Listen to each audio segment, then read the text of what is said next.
बच्चों के साथ दोस्ताना ताल्लुक़ वक्त की ज़रूरत भी है। अगर ऐसा नहीं होता तो बच्चा बेराह रवी का शिकार भी हो जाता है। इस सब पे बात करने के लिए हमारे साथ चाइल्ड हेल्थ एक्सपर्ट अदिया वहाज मौजूद है। अस्सलाम वालेकुम, thank you so much for your time. अच्छा, हम आजकल बड़ा ब्लेम करते हैं जी टेक्नोलॉजी को। मोबाइल ने हमारे बच्चों को बिगाड़ दिया है, लेकिन मोबाइल ख़ुद चल के तो बच्चों के हाथ में जाता है नहीं। तो मैं चाहूँगा कि यहीं से हम गुफ्तगू का आगाज़ करते हैं कि क्या चीज़ है जो बच्चों को वालिदैन को बच्चों से दूर कर रही है। बेसिकली यही है कि, और सबसे पहले तो thank you so much for having me. और हमें सबसे पहले इस चीज़ का ख्याल रखना है कि ख़ास तौर पे पेरेंट्स को, कि बच्चा जो है वो एक इंसान है, ठीक है। बच्चे की अपनी एक इंडिविजुअलिटी है, राइट। वो कोई काम नहीं है, ठीक है। बच्चे को आपने अपना भरपूर वक्त देना है, ठीक है। आप भरपूर वक्त, पेरेंट्स जो हैं वो बच्चों को टाइम नहीं दे पाते, इसलिए उनका स्क्रीन टाइम जो है वो इंक्रीज़ हो जाता है। बेसिक वजह यही है। तो और बच्चों का एज शुरू में जो होते हैं, हमारे ब्रेन में 100 बिलियन न्यूरॉन्स हैं जो कि डेवलप होते हैं। और हमने आजकल देखा है कि हम छोटी उम्र में ही बच्चों को मोबाइल से, आप बच्चे होते हैं कि आप इंट्रोड्यूस करवा देते हैं। अब बच्चे खाना नहीं खा रहे, छोटी छोटी चीज़ें होती हैं फैमिली में, बच्चे खाना नहीं खा रहे, उनको मोबाइल पकड़ा दिया कि वो कार्टून देखेंगे या कोई प्रोग्राम देखेंगे अपना मनपसंद, तो वो खाना खा लेंगे, माँ का टाइम बचेगा, ठीक है। ये बनिस्बत इसके कि माँ पूरी तवज्जो के साथ मोबाइल दिए बगैर, कोई स्क्रीन दिए बगैर आप बच्चे को पूरी भरपूर तवज्जो के साथ खाना खिलाए। ये सबसे पहले हमारा यहीं से स्टार्ट हो जाता है। बच्चे का इसमें अपना कसूर नहीं है, हम पेरेंट्स ही हैं जो अपनी एक्टिविटीज़, अपना टाइम और अपनी चीज़ों को पे वो करके बच्चों को इन चीज़ों से इंट्रोड्यूस कराते हैं। अब इनको दूर कैसे रखें, क्योंकि इसका बड़ा एडवर्स इफेक्ट है। वो बच्चा वीडियो में क्या देख रहा है, क्या नहीं देख रहा है, वो उसकी एज के हवाले से अप्रोप्रिएट है, वो एग्रेसिव होता जा रहा है, वो पता नहीं क्या गंद बला देख रहा है। कैसे दूर रखें इनको? दूर उसी तरह रखेंगे सबसे पहले कि आपने उनको टाइम देना है, उन पे चेक रखें, उनको टाइम दें, उनके साथ फ़िज़िकल एक्टिविटीज़, उनको अपने साथ इन्वॉल्व रखें।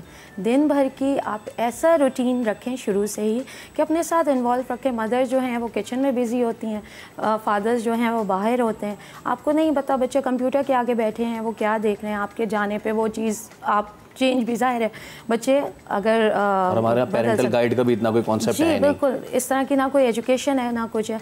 मदर्स किचन में काम करिए, चाहे लड़की हो या लड़का हो, अपने साथ उसको इन्वॉल्व करें उनके मूड के हिसाब से भी, क्योंकि आहिस्ता आहिस्ता फिर इसी तरह बच्चा टीन एज में जाता है, राइट।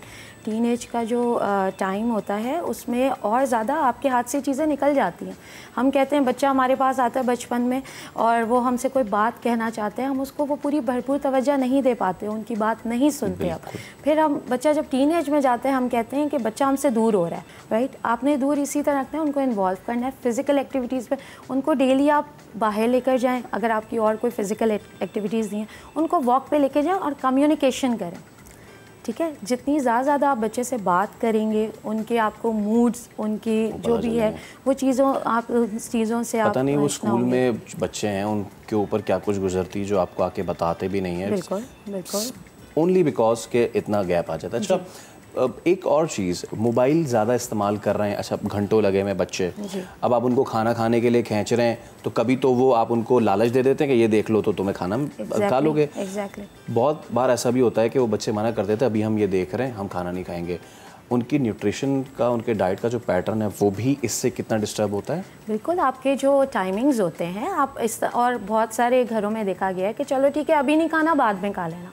आप शुरू से जो फैमिली वैल्यूज़ है ना, उसमें आपको उस पर फोकस करना पड़ेगा। बच्चों को बिठा के हर चीज़ से बच्चा अपने एनवायरनमेंट से सीखता है। अगर वो देख रहा है कि भाई हमारे घर में 8 बजे खाने का टाइम है, कुछ भी हो हमने 8 बजे टेबल पे होना है। इसमें सहल, मतलब आपके अगर घर में बुज़ुर्ग हैं, हर चीज़ से बच्चा बहुत आजकल देखा गया कि जाहिर है बुज़ुर्गों का इतना नहीं है इंटरेक्शन घर में, और जो मतलब अलग जैसे कह लें जॉइंट फैमिली और इस तरह का सिस्टम का नहीं है, तो ये इन चीज़ों से भी बहुत ज़्यादा इसकी ख़राबी पैदा हुई है कि आपके जॉइंट फैमिलीज़ नहीं हैं और आपका एक जो ख़ास एक टाइम होता था बुज़ुर्गों के साथ बैठने का और इन सारी चीज़ों का, बच्चों का एक टाइम आप वो करें कि भाई इस टाइम पे आपका खाना है, और थोड़ा सा प्यार मोहब्बत के साथ थोड़ा स्ट्रिक्टनेस भी हो कि हाँ इसके बाद आपको, मतलब अगर बच्चा ज़िद कर रहा है कि नहीं, तो फिर आपको एक इस टाइम पे हमारा रूटीन है कि आपने खाना है, उसके बाद आपको कोई चीज़ वो नहीं। प्रोवाइड की जाएगी, राइट। ये नहीं कि बहुत ज़्यादा। अब सबसे जो मेन चीज़ है ना वो यही है, मैं हमेशा अपने जो भी मेरे पेशेंट्स आते हैं या जो भी काउंसलिंग होती है कि कम्युनिकेशन ज़्यादा से ज़्यादा रखें बच्चों के साथ। एक एज में छोटे होते हैं, आपने प्यार मोहब्बत से मतलब एक हर चीज़ का एक टाइम है। जो टीन एज का टाइम, आजकल मैं टीन एज की इसलिए बात कर रही हूँ कि जो हमारा सोसाइटी में देखा गया है, तो उसमें हम पेरेंट्स एज अ पेरेंट ये समझते हैं कि टीन एज आ गई, बच्चा हमसे दूर हो रहा है, ठीक है। उसके एहसासात और जज्बात उस टाइम पे इस तरह के होते हैं, इस तरह डेवलप हो रहे होते हैं कि हमें फ़ील होता है वो दूर हो रहा है, नहीं, उसको उस टाइम पे, टीन एज के टाइम पे उसको हमारी ज़्यादा तवज्जो की ज़रूरत होती है। अच्छा, अब पता है होता क्या है कि हम समझते हैं कि कम्युनिकेशन का मतलब होता है सिर्फ बातें करना।